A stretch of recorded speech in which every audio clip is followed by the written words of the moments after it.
ఇప్పుడు మీరు చూసేది 130 అడుగుల పొడవు 120 అడుగుల వెడల్పుతో తీసినటువంటి నీటి కుంట ఇది. దీంట్లో గత 3 సంవత్సరాలుగా రైతు మాడవేటి శ్యామ్ సుందర్ గారు అయితే కొర్రమీను చేపలను అయితే పెంచుతున్నారు.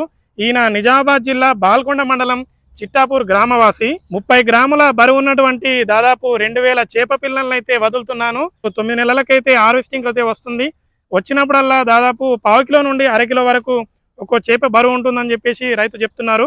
మార్కెట్ డిమాండ్ను బట్టి కిలోకి 200 రూపాయల నుంచి 300 రూపాయలకి ఆయన ఫామ్ గేట్ ప్రైస్ లో అయితే అమ్ముతున్నారు. చేపల దానా కోసం అయితే 2 సోలార్ లైట్లు అయితే వాడుతున్నారు రైతు. ఆ రాత్రి సమయంలో అయితే కీటకాలను అవి ఆకర్షించి నీటిలో పడేలా చేస్తుంది. దాదాపు సంవత్సరానికి 3 నుంచి 4 లక్షల రూపాయలు అయితే ఖర్చు వస్తుంది. ఖర్చులు పోను 2 నుంచి 2.5 లక్షల రూపాయలైతే మిగిలి వస్తుందని రైతు చెప్తున్నారు. వచ్చే సంవత్సరం దీన్ని కాస్త ఇంకా డెవలప్ చేసేది ఉంది అని ఆయన అయితే చెప్పడం జరిగింది.